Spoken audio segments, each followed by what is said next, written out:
धनेश्वर अपशब्द कहता, ताने देता, शरीर बेकार हो गया, किसी काम का नहीं। किसी पर एक उंगली जब हम उठाते हैं तो ये 3 उंगली हमारी ओर जाती है। ये बात हम पहले भी कही। धनेश्वर इस चीज का स्मरण नहीं कर पाया कि हम गंगा नहाने वालों पर, नर्मदा नहाने वालों पर, कथा सुनने वालों पर, भजन करने वालों पर उंगली उठाया। शरीर में रोग हो गया, बीमार पड़ गया। पिता बड़े दुखी थे। धनेश्वर के पिता ने ये विचार करा कि आखिर इसका उद्धार कैसे होगा।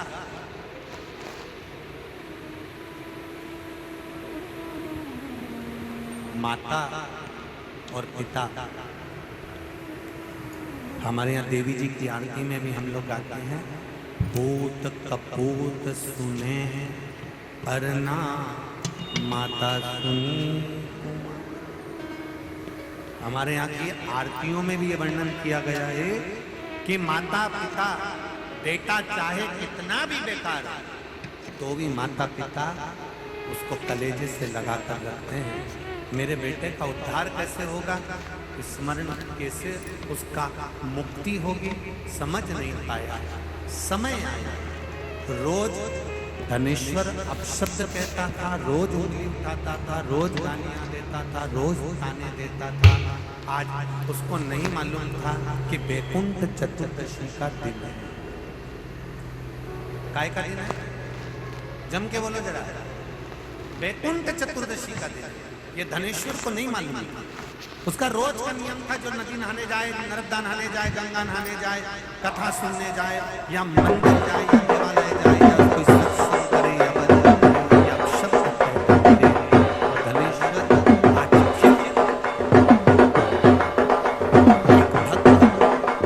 स्नान कर रहा था, जल का पात्र हाथ में था, सुबह का समय था, शिव जी का जल चढ़ा रहा था। शिवालय में जल चढ़ाते चढ़ाते धनेश्वर ने आज कुछ कहा नहीं,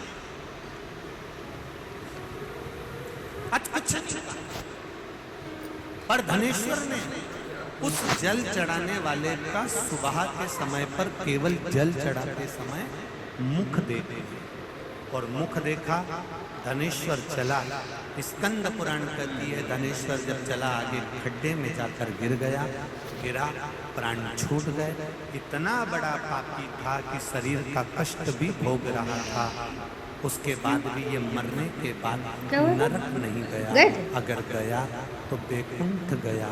कारण केवल इतना सा था कि जिस दिन इसने जल चढ़ाने वाले का दर्शन करा था वो बैकुंठ चतुर्दशी का दिन था, और बैकुंठ चतुर्दशी के दिन का दर्शन जोशी के साथ उनका सम्मान इसलिए किया। सुन लो, जितने लोग तैयार किए गए नाना प्रकार के स्वादिष्ट व्यंजनों से भूखे रसूल जीवन भर उठी। दोनों साथ बैठकर भोज का आनंद लेने लगे। यमुना ने बड़े प्रेम से अपने भाई की सेवा की और उसके माथे पर पवित्र तिलक लगाया, जो उसके स्नेह और सम्मान का प्रतीक था। उसे इससे ज्यादा खुशी और क्या हो सकती थी।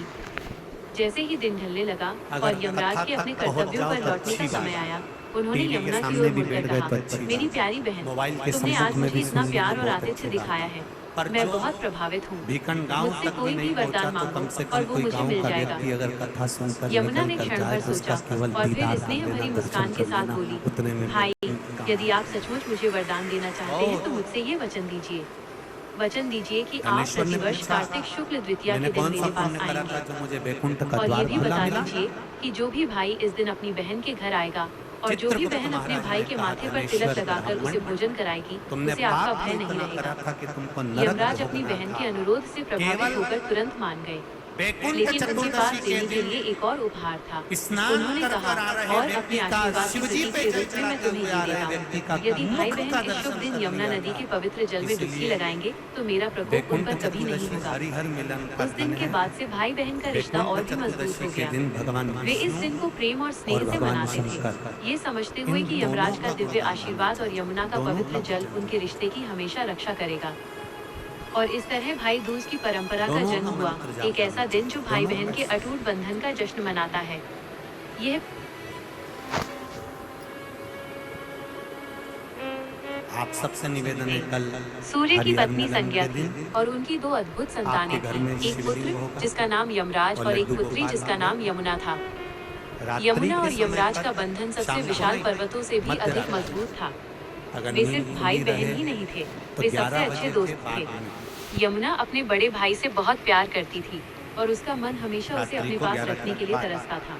अगर नींद वो खुली अक्सर रहे, यमराज को नींद अपने खुली रहे स्वर्गीय तो फिर निवास, तुम रात को प्रेम 8 और बजे हंसी से भरे स्थान चढ़ा पर के आमंत्रित सो जाओ, करती कोई थी। बात नहीं हो। हर गुजरते दिन के साथ भगवान उनका तो बंधन बोलेगा। और भी मजबूत होता गया, जो भाई बहनों के बीच अटूट प्रेम का प्रमाण था, शंकर जो भगवान सीमाओं और पर जिम्मेदारियों से परे था। पहले लेकिन बेलपत्री परलोक के चढ़ाना, शासक होने के नाते यमराज लड्डू का गोपाल कार्यक्रम के बहुत व्यस्त सामने था और वो तुलसी अक्सर का उसके जल निमंत्रण चढ़ाना। को स्वीकार करने में असमर्थ रहते थे।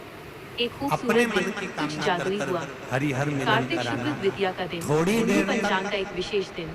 या सबको तो सवेरे आश्चर्य के हुआ समय ही जब चढ़ा मृत्यु के दिन देवता भर चढ़े यमराज रहेंगे। ने अपने व्यस्त रात्रि के कार्यों की समय छुट्टी पर जब लेकर अपनी प्यारी फ्री हो बहन जाओ, यमुना से मिलने का तब फैसला किया। घी का दिया लगाकर यमुना के स्वर्गलोक की ओर जाते हुए बेलपत्री उन्होंने एक उठाना, ऐसा कार्य किया वो उठाकर जिससे देवता भी चकित रह भगवान गए।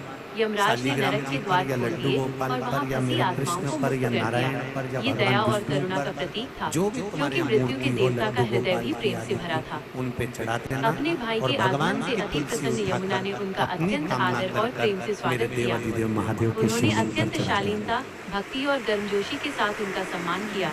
प्रेम पूर्वक तैयार किए गए नाना प्रकार के स्वादिष्ट व्यंजनों से दिव्य हो रसोई सके तो जीवंत ब्रह्म होती। मुहूर्त तक अगर दोनों नींद साथ खुली बैठकर रहे भोज का तो आनंद उठा लेने लेना, लगे। नींद खुले यमुना तो ने रात बड़े को प्रेम से ही अपने भाई की सेवा की और उसके माथे रात्रि पर के पवित्र समय ही तिलक लगाया, उस जो बेलपत्री उसके और स्नेह और तुलसी सम्मान को का संभाल प्रतीक के था। रख लेना। उसे इससे ज्यादा वही खुशी और क्या हो बेलपत्री सकती तुलसी थी। विद्या के लिए, और जो बच्चा माइंड से तकलीफ में रहता है, जो बच्चा पलंग पर गंदगी करता हो या जिसका विवेक बुद्धि स्थिर नहीं रहती हो, उसके लिए ये बेलपत्री और तुलसा हमेशा कार्य आता है। कल वही वैकुंठ चतुर्दशी, उसका दर्शन आप भाव से आनंद से अपने अपने घरों में करें, भक्ति के साथ, आनंद के साथ शिव कथा करें। धनेश्वर पूछ रहा है कि मेरे प्राण छूटे, मैंने तो पाप करा था, फिर ये वैकुंठ का तो कहा। केवल भगवान विष्णु ने काशी में जाकर भगवान शंकर की आराधना मणिकर्णिका के घाट पर करी थी। शंकर भगवान ने अपना सुंदर भाव सुदर्शन चक्र भगवान विष्णु को दे दिया था और भगवान विष्णु ने अपना नेत्र भगवान शंकर को दे दिया था। तब भगवान विष्णु ने कहा था देवऋषि नारद से, नारद पूरे वर्ष में केवल एक दिन ऐसा रहेगा वैकुंठ चतुर्दशी का, जिस दिन मेरा दरवाजा 24 घंटे खुला रहेगा। जो पापी से पापी जीव है वो भी प्रवेश करेगा। ये वैकुंठ